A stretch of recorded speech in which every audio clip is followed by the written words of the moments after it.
Grammar से किस तरीके से क्वेश्चन आते हैं आपके पेपर में, टॉपिक से डायरेक्ट आते हैं या फिर कुछ फॉर्म होती है जिस टाइप के क्वेश्चन आते हैं। Tenses, determiners, modals, subject verb concord, direct indirect speech. So ये कुछ टॉपिक्स होते हैं जो ग्रामर में होते हैं, लेकिन ये जो टॉपिक्स है इनसे पर्टिकुलर टॉपिक से कोई भी क्वेश्चन नहीं आता है। जैसे कि मान लीजिए आपने टेंसेस पढ़े, प्रेजेंट, पास्ट, फ्यूचर, तीनों टेंसेस पढ़ लिए, सबके स्ट्रक्चर्स पढ़ लिए, प्रेजेंट परफेक्ट कंटिन्यूअस पढ़ लिया, प्रेजेंट परफेक्ट पढ़ लिया, सब कुछ पढ़ लिया। बट आपसे कभी भी ऐसे नहीं पूछा जाएगा कि please write down the structure of present perfect tense, या फिर ऐसा नहीं पूछा जाएगा कि किस तरीके से इसको अटेम्प्ट करना है या डायरेक्ट आ जाएगा, ऐसे नहीं पूछते हैं। ठीक है, आपको सारे टॉपिक्स को कंबाइन करके है ना एक क्वेश्चन बनाया जाता है जिसमें आते हैं एरर्स एंड एडिटिंग। ठीक है, सो एरर एंड एडिटिंग जो क्वेश्चंस होते हैं उनमें सारे टॉपिक्स कवर होते हैं और उन सब में कंबाइन होकर के चलता है।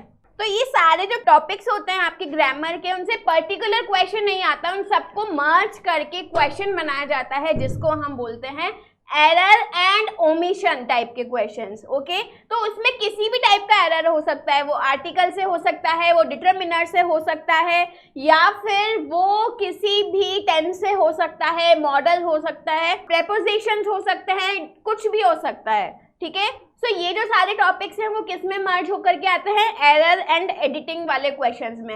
आई नो ये आपके लिए नया है, बट डोंट वरी, हम उनकी प्रैक्टिस करेंगे तो you will get to know कि how to attempt these questions. And direct indirect जो होते हैं उनसे आते हैं कॉन्वर्सेशन वाले क्वेश्चन, जिसमें आपको कॉन्वर्सेशन गिवन होती है और फिर उसको आपको डायरेक्ट स्पीच में गिवन होती है, इनडायरेक्ट में आपको फ्रेम करके लिखने होते हैं। सो चलो, हमारा फर्स्ट क्वेश्चन है, the following passage has not been edited, there is one error in each line, identify the error. तो आपको क्या करना है, अभी आपके सामने एक पैसेज आएगा, उसमें हर लाइन में एक एरर है। मैंने आपकी मतलब इजी करने के लिए एक एग्जाम्पल जो है सॉल्व भी किया हुआ है इसमें, यू कैन सी हियर। ठीक है, तो यहाँ पर आप देखेंगे, during a summer holidays I accompanied my friend from his village. It was small place consisting of about 200 houses. The villagers are simple people and very hospitable. The natural scenery of fresh air were very soothing. I stayed here for 3 days and enjoyed myself in the lap of nature.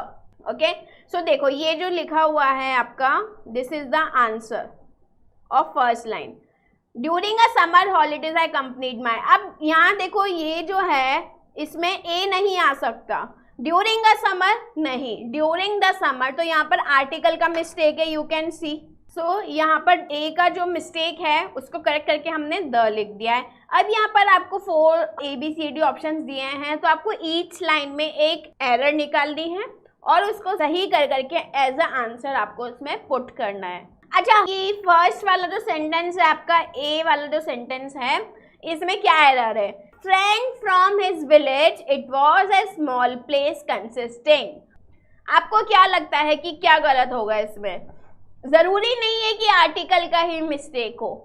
अच्छा, in the second sentence I will tell you सारे answers together. उससे पहले हम लोग second sentence देखते हैं।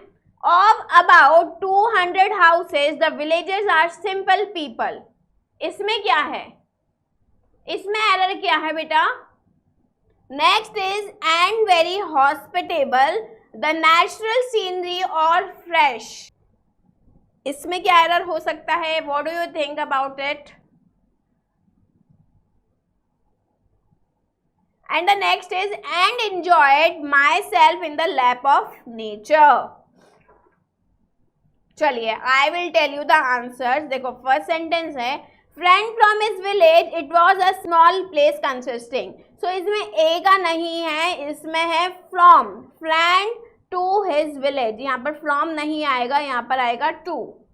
ठीक है, तो जरूरी नहीं है कि केवल आर्टिकल के ही मिस्टेक्स होंगे। मैंने कहा आपको मर्ज होकर के ग्रामर के जो भी टॉपिक्स है उन सब में से कोई भी एरर इसमें ऐड हो सकता है। ओके, सो नेक्स्ट है of about 200 houses, the villagers are simple people. So यहाँ देखो हम लोग वॉज यूज कर रहे हैं ना। अब यहाँ पर आर कैसे आ सकता है, तो प्रेजेंट टेंस नहीं आएगा, सो आर की जगह आ जाएगा वर। ओके, एंड वेरी हॉस्पिटेबल, बेटा हॉस्पिटेबल में कुछ भी मिस्टेक नहीं है, the natural scenery and fresh air, और नहीं and, okay, and enjoyed myself in the lap of nature. So air were very soothing. I stayed here, stayed there. Again क्या जाएगा यहाँ पर, there, not here. So इस तरीके से आपका ये passage complete हो जाता है, and you have found all the errors that we have seen here. Okay? तो सारे टॉपिक्स को आपको अच्छे से फर्स्टली रीड आउट करना है, so you can install the eSaral app and you can watch the all grammar topics videos over there, okay, yes of course, free of cost you can see. चलिए next है, next question, will move to the next question. Same kind of question है, आपकी practice के लिए will do lots of questions of it. Complete the following passage by filling in the blanks with one word in each blank space. अब देखो इसमें क्या है, हमें fill in the blanks वाले ये तो हम करते हुए आ रहे हैं ना बचपन से, तो इसमें क्या है, आपको fill in the blanks दिए, तो वही अगेन आपको डिटर्मिनर्स या फिर कोई भी ग्रामर का टॉपिक्स जो आपको सुटेबल वर्ड्स लगते हैं वो आपको इसमें फिल करने. Now you are very like बड़े बच्चे हो गए हो, you are very enough mature student, so now you can find out कि which word is missing over here. Okay, the national food is what dash people of dash particular country eat most often, rice with dash accompaniment is popular in most parts of dash country. अब देखो read करते समय बहुत सारे sentences में पता लग जाता है कि यहाँ पर क्या आएगा, है ना. In dash not however wheat is dash most popular cereal. Okay चलो, ए में आएगा the. So the national food is what the people of a particular country eat most parts rice with an. अब देखो यहाँ पर vowel का sound है ना, इसलिए एन आया है. Okay, is popular in most parts of the country. अब मैं आपको बोल रही थी कि जैसे रीड करते समय हमें पता लग जाता है कि यहाँ पर दिया आ जाएगा. उसके बाद in the north however what wheat is the most popular cereal. Simple था बेटा. Yes, I will write again for your easiness. Okay, now I think it is visible to all of you. चलो next question, again error editing का question है. वही करना है आपको. इन sentences में कुछ एरर्स वर्ड्स दिए हुए हैं जिनको आपको फाइंड करना है and you need to write the answers of it. Okay, I will hide the question, I will hide the answers of it. The giant panda are the. अब देखो यहाँ पर फर्स्ट सेंटेंस में मैंने गिवन है are की जगह is आएगा because we are talking about the singular panda. Okay, official symbol in the WWE for nature. They are playing animals and could make a variety of sounds. It is not an easier thing to take care of pandas in an zoo. So you can find out like in the second in the A sentence you can see here official symbol in the WWE. So A will not come and at the place of N of will come of the WWE. So you have to write the incorrect word over here and then you can write the correct word over here. Okay, next for nature they are playing animals. अब B में क्या आएगा, playing. They are playing animals नहीं, they are playful animals. Okay, playing will not come here. Next is they are playing animals and could make a variety of sounds. So could will not come because we are all talking about the present tense. So could की जगह पर यहाँ पर आ जाएगा can, है ना. Next, it is not an easier thing to. It is not easier. Easy will come here. And take care of pandas in and zoo नहीं, an नहीं आएगा, आएगा because zoo there is no vowel sounds over here.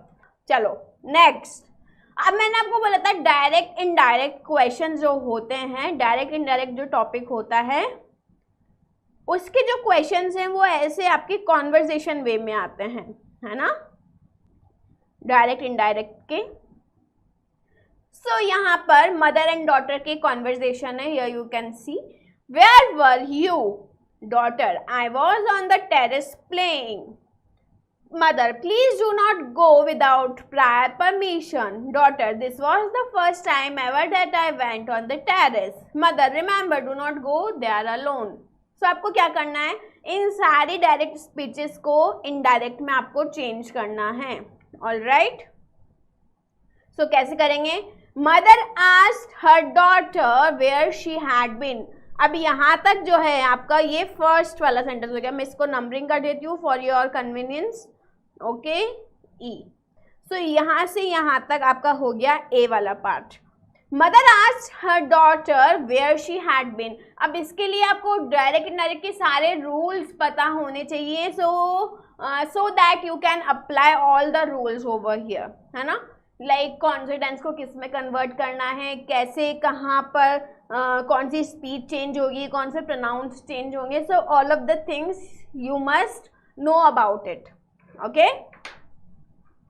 सो यहाँ पर देखो आप, जब भी सिंपल पास्ट टेंस होता है तो वो हमेशा पास्ट परफेक्ट में चेंज होता है। So here you can see, B का हम पढ़ेंगे daughter, I was on the terrace playing, the daughter replied that she had been on the terrace playing. So the daughter replied that she had been on the terrace playing. Again यहाँ पर आप देख सकते हो, ये हो गया आपका बी तक का answer. Next C, mother please do not go without prior permission, then the mother then requested her not to go without prior permission। ठीक है, requested, मदर रिक्वेस्टेड कि बिना परमिशन के आपको टेरेस पर नहीं जाना है। Alright, next D1, daughter this was the first time ever that I went on the terrace। so daughter is saying, daughter apologized saying that had been, that 2 बार आ गया यहाँ पर बाय मिस्टेक बेटा, had been the first time ever that she had gone on the terrace। next, mother remember do not go there alone, the mother warned her saying not to go there alone, okay, and this one is D। so have you got it, how we have to change direct speech in indirect speech। चलो next is, again हमने same kind of question लिया है direct indirect speech का। Teacher, I want all students to quietly do the work, so how will you change it in indirect speech. Teacher instructed the students that she wanted them quietly do the work, okay. Next, students will you allow us to go for games after this, this is the B1, this was the A। so the students asked if she would allow them to go for games after that। तो यहाँ पर मैं आपको बताना चाहती हूँ कि जब भी ऐसे हेल्पिंग वर्ब से स्टार्ट होने वाले क्वेश्चंस होते हैं तो हम वहाँ पर if या whether का यूज करते हैं, okay, so that's why we have used if here। Next is teacher, first all of you have to finish your work। as I've told you, you can install the eSurl app and you can watch all the videos of particular grammar topic on eSurl app, ठीक है, and link is given in description box, so you can take the link from there। the teacher insisted that first all of them had to finish their homework। so teacher ने बोला पहले homework finish करना पड़ेगा, उसके बाद ही आपको खेलना allow होगा। the students then promised her that they would finish their work first, then students has promised them कि वो अपना होमवर्क पहले फिनिश करेंगे। so यहाँ से हमने डायरेक्ट से इनडायरेक्ट स्पीच में इन सबको कन्वर्ट किया है, okay. Next, now the time has come। आपको वेट था ना कि हम लोग कैसे पैसेज लिखेंगे, कैसे पैराग्राफ राइटिंग में कैसे अटेम्प्ट करेंगे. So here I am having one topic, very interesting topic actually I am having, that is write a descriptive paragraph 100 to 150 words about the house of your dreams. My goodness, this is really very interesting topic, isn't it? You can invent your own details.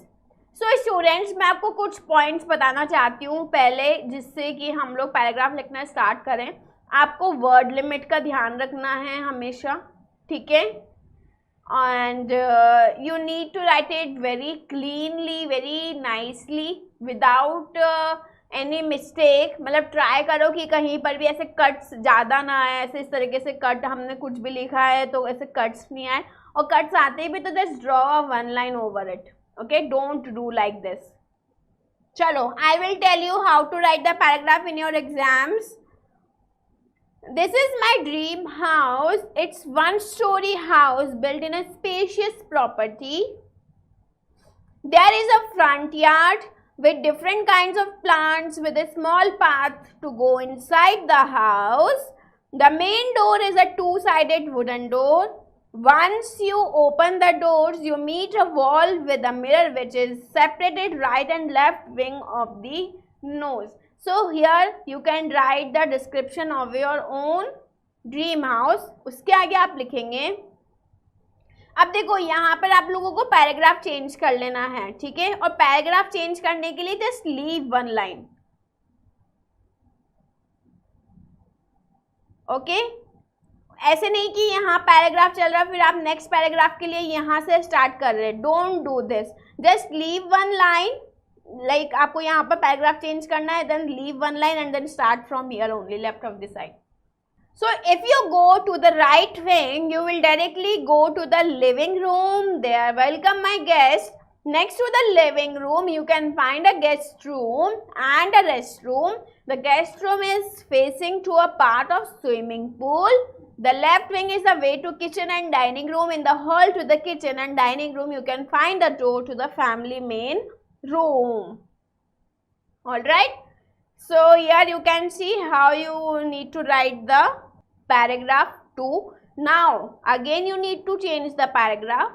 When you open the door, there is a glass hall towards the children's room. If we go through the glass hail from the guest room, you can find my room facing the swimming pool again. And the glass hail is also connecting my room on the right wing and dining room on the left wing. So इससे आपको समझ आता है कि आपको जो है nature के पास में चाहिए, near to nature. Okay, so it is also you can mention, you can write it in your own language. जैसा भी आपको अपना ड्रीम हाउस चाहिए उस तरीके से आप इसको लिख सकते हैं. There is a folded glass door at the backyard wall. You can find swimming pool right after you open the glass door. A small hut made of stones is next to the pool for people to go to a gazebo near the pool for gathering and relaxing. You can see my jacuzzi in my room from the pool because that jacuzzi is an open area next to the my room. So here you can see कि आपको jacuzzi भी चाहिए उसमें और swimming pool भी चाहिए. So everything you need. All right, so here you can write the paragraph on the topic the house of my dreams. Anything else that comes in your mind you can write. There is no burden to write anything specific. चलिए आगे बढ़ते हैं. Here you can see what you need to do. You need to make a diary entry. 9th class syllabus में आप लोग देखेंगे तो writing part में एक और चीज है, डेट इज राइटिंग एंट्री, है ना. सो डायरी एंट्री भी एक आपका टॉपिक है राइटिंग सेक्शन में. तो बहुत सारे बच्चे कंफ्यूज होते हैं कि डायरी एंट्री कैसे लिखते हैं. सो here you can C you one the best student award this year. Basically diary entry होता क्या है? डायरी एंट्री होता है, मतलब कुछ स्टूडेंट्स होते हैं, पर्सनली मुझे भी डायरीज लिखने का बहुत ज़्यादा शौक है. I am fond of writing diaries every day.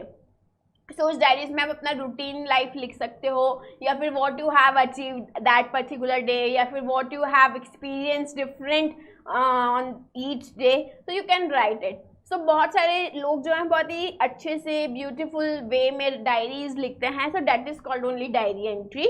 So how we should entry in a diary, so that is the part of this writing section. Okay, so you won the best student award this year. Make a diary entry in 100-150 words expressing your feelings.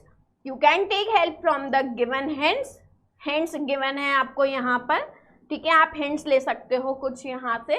ऐसे stories में भी आपको hints given होते हैं और ऐसे diary entry में भी. Sometimes it's given, sometimes it's not. Okay, so अगर hints given है, so that is good. You can take the hint from the question part only.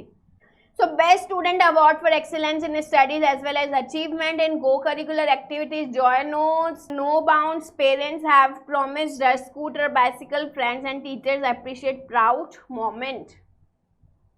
So सबसे पहले फॉर्मेट जो होता है डायरी एंट्री का वो होता है आपको यहाँ per day and date mention करना होता है. तो February, then you need to write the date, मतलब डेट लिखिए आपने, देन डे एंड देन किसके बारे में लिख रहे हैं या फिर टाइमिंग्स आप यू कैन मेंशन. ओके, सो ये किससे रिलेटेड है, स्कूल से रिलेटेड है, इसलिए हमने स्कूल लिख दिया है. सो अब कैसे लिखना है, हमेशा डायरी एंट्री में क्या होता है, फर्स्ट पर्सन यूज होता है एज अ प्रोनाउन, है ना, क्योंकि हम खुद की डायरी में लिख रहे होते हैं. The school assembly held to announce the winner of the Best Students Award felt uneventful as I felt as I was a non-contender. My lethargic, half-hearted attention was rudely shaken awake when some classmates simply picked me up on their shoulders and raised to the podium.